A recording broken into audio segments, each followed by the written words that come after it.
la famille, j'espère que vous allez bien. De mon côté, ça va super bien. Très contente une fois de plus de vous retrouver aujourd'hui pour une nouvelle vidéo. Nous allons parler des différentes étapes à savoir pour étudier au Canada en 2024 en y incluant tous les différents changements qui ont eu lieu depuis le début de cette année. Pour ceux qui me suivent déjà depuis un moment, vous devez déjà connaître les différentes étapes pour étudier au Canada. J'ai essayé le plus possible aussi de vous tenir au courant des différents changements qui ont eu lieu. Mais pour les personnes qui viennent de me découvrir ou les personnes qui sont un peu mélangées, qui ne savent plus où mettre la tête à cause des différents changements qui ont eu lieu, je me suis dit que je vais refaire une vidéo où je vous donne les différentes étapes pour étudier au Canada de A à Z en essayant de vous expliquer aussi ces différents changements qui ont eu lieu. Et là, ça va permettre à vous qui me suivez déjà ou aux nouveaux abonnés de comprendre chaque étape pour mieux réaliser leur projet d'études au Canada. Vous savez, le Canada, c'est pas juste le Québec, hein. Je me suis rendu compte que sur ma chaîne, carrément, j'aborde les études au Canada, mais on dirait que c'est principalement au Québec.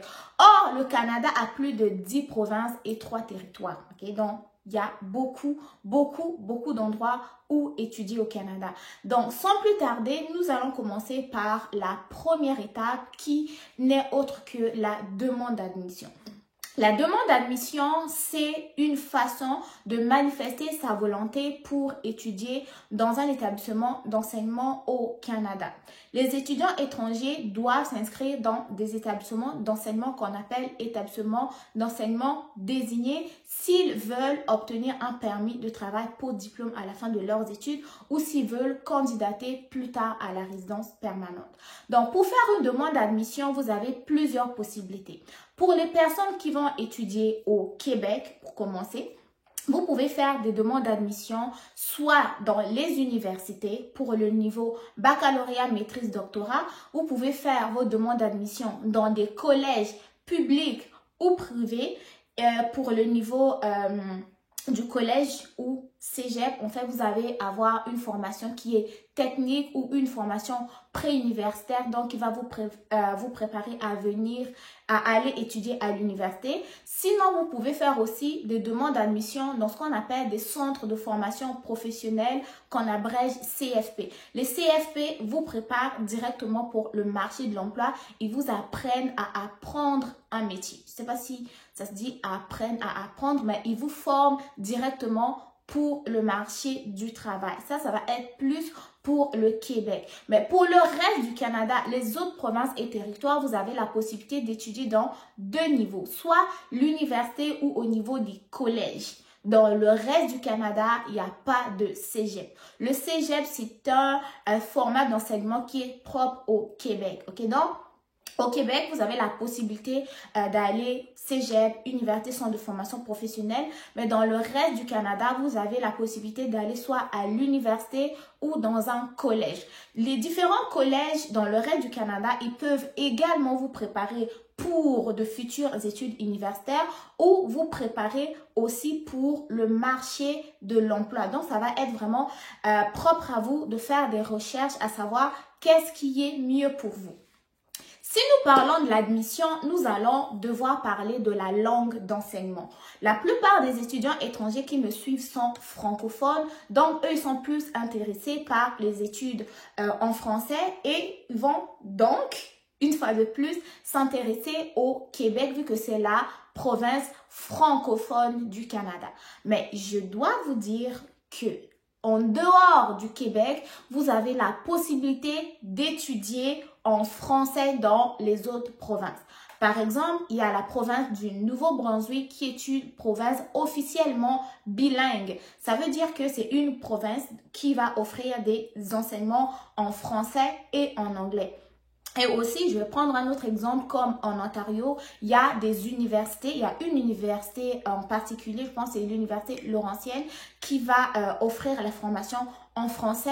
Il va y avoir des collèges francophones aussi au niveau de l'Alberta, au niveau au niveau de la Colombie-Britannique aussi. Donc, il faut vraiment prendre le temps de rechercher comme il faut parce qu'il n'y a pas que au Québec où vous avez la possibilité d'étudier en français. Une autre possibilité pour étudier à l'extérieur du Québec, vous pouvez simplement pratiquer votre anglais aussi pour avoir plus de choix, ok? Donc, ça, c'est ce que j'avais à vous dire concernant la demande d'admission. Ça, c'était la première étape. La deuxième étape, après avoir obtenu une demande d'admission, ça va être donc de demander votre lettre d'attestation provinciale. La lettre d'attestation provinciale, c'est un nouveau document qui a été mis en place cette année en 2024. Pour les étudiants qui sont au Québec, la lettre d'attestation provinciale, en fait, c'est l'ancien CAQ que vous aviez, mais simplement un CAQ actualisé sur lequel ils ont ajouté une lettre une phrase qui demande que vous êtes comme éligible, vous êtes un candidat éligible, reconnu par la province du Québec, nanana, pour obtenir un permis d'études. Ok, donc ça c'est expliqué vite fait, mais si vous voulez savoir c'est quoi la phrase complète, les différents nanana, allez voir la vidéo que j'ai déjà fait à ce sujet. Donc, on revient à la lettre d'attestation provinciale. Pour les étudiants du Québec, je répète que c'est l'ancien CAQ sur lequel on a simplement ajouté une phrase dessus. Ça veut dire que les personnes qui me suivent dans cette vidéo, qui regardent cette vidéo, qui avaient un ancien CAQ et qui n'ont pas encore demandé leur permis d'études, allez renouveler votre CAQ avant de demander votre permis d'études.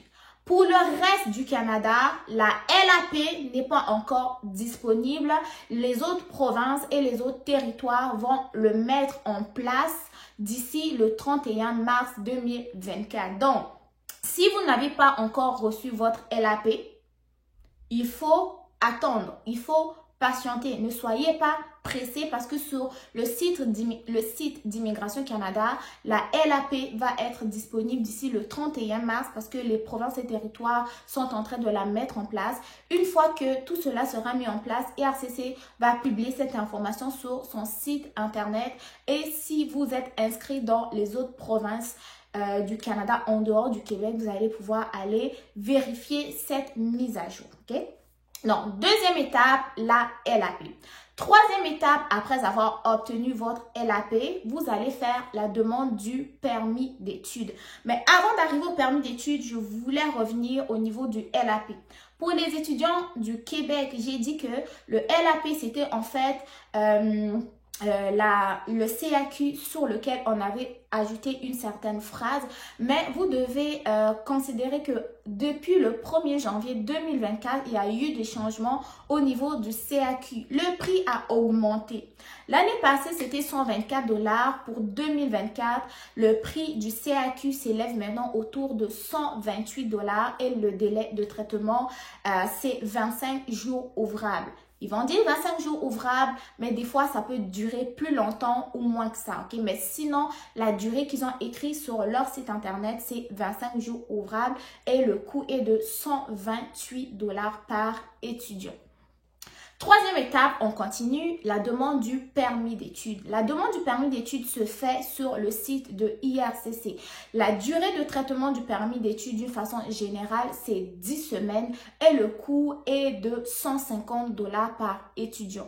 Pour connaître les démarches du CAQ que j'ai énoncé et du permis d'études, je vous mettrai le lien en barre d'informations. Vous allez pouvoir aller lire pour obtenir plus de contenu à ce sujet.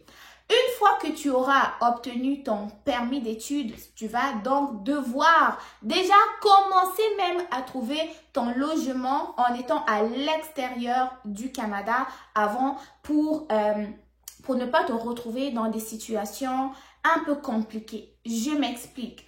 Au Québec, surtout, il y a une grande pénurie de logements pour les nationaux eux-mêmes. Donc, imaginez les étudiants internationaux qui vont arriver, eux aussi, ils vont se retrouver dans ce problème. Maintenant, le secret pour trouver son logement à temps, il faut déjà commencer à chercher après avoir obtenu ton permis d'études.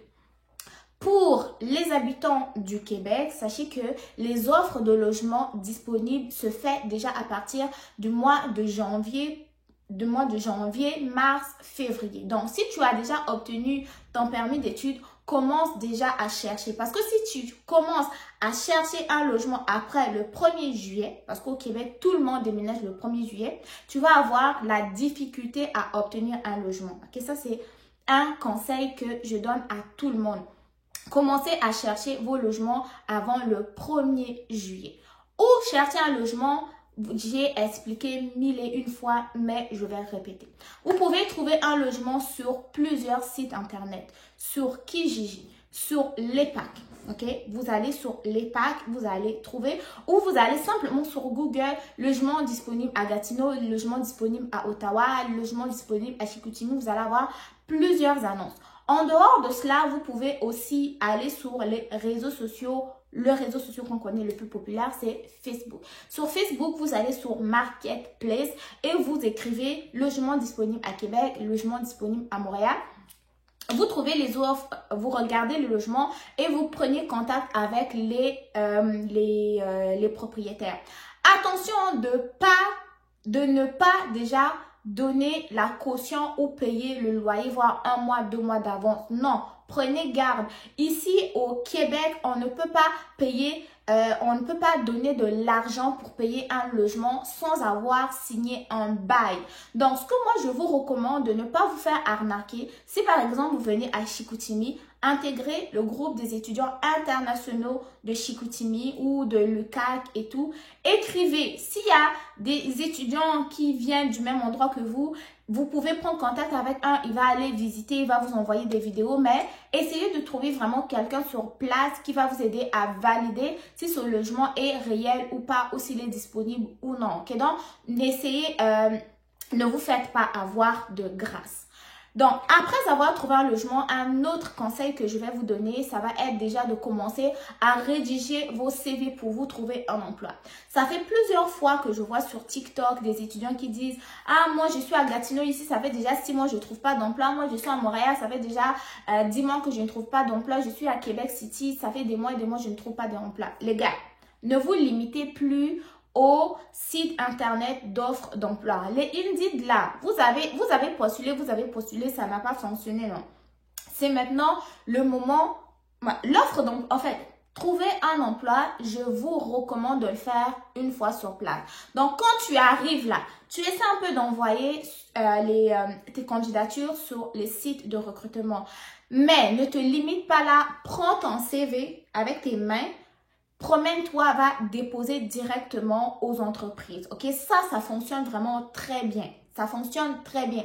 Parce que si tu attends sur les sites internet avec le nombre de candidatures que eux ils reçoivent, là, tu vas attendre des années et des années. Donc, prenez les choses en main. Ok, donc, ça, c'est ce que je voulais aborder aujourd'hui. Recherche de logement et recherche d'emploi. Maintenant, pour le reste, là, si vous avez des questions, posez-les-moi dans les commentaires. Ok, donc, première étape, on trouve l'admission. Puis pour l'admission, je vous ai dit de pas simplement vous limiter au Québec. Je vais essayer d'aborder les autres provinces de plus en plus sur ma chaîne.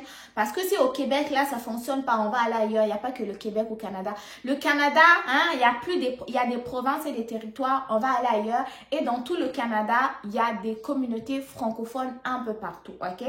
Donc, on regarde l'offre d'admission. Une fois qu'on a l'offre d'admission, on demande la LAP, l'aide d'attestation provinciale. Pour les autres provinces, c'est pas encore disponible. Nous allons avoir des mises à jour d'ici le 31 mars 2024.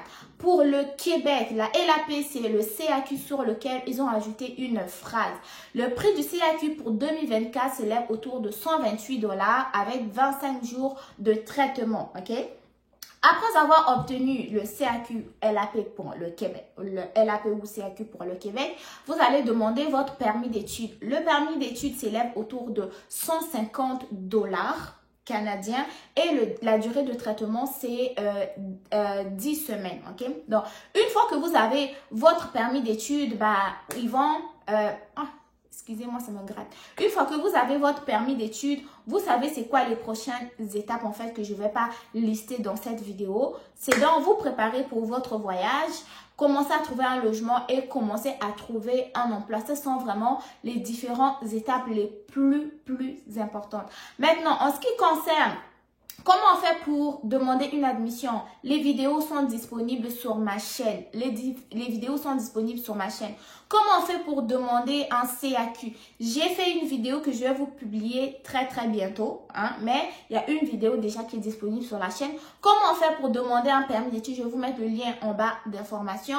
Comment on fait pour trouver un logement? J'ai déjà fait une vidéo que je vais vous mettre en barre d'infos également. Comment on fait pour trouver un emploi ou les meilleurs jobs étudiants au Canada, au Québec? Je vous mettrai également les liens en barre d'infos. Si vous avez des questions, n'hésitez pas de les poser dans les commentaires. N'oubliez pas de partager la vidéo aussi. Si vous avez des choses à ajouter ou à corriger, faites-le dans les commentaires, toujours dans le respect. Parce qu'on est là pour se partager les informations. Je ne suis pas experte et je ne me prétends pas être experte en quoi que ce soit. J'ai seulement des connaissances, des informations, des recherches que je partage avec vous. Donc, je ne suis pas, comment on dit, je n'ai pas la science infuse. Donc, de grâce, soyez un peu respectueux dans les commentaires.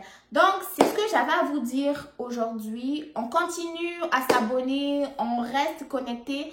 S'il y a du nouveau dans les démarches, je vais en parler. Prochaine vidéo, je vais vous parler du visa visiteur parce que vous avez été nombreux à me demander d'en parler. Je vais également parler plus aussi du métier d'infirmière. Vous avez été nombreux également à me demander d'en parler, surtout sur Instagram.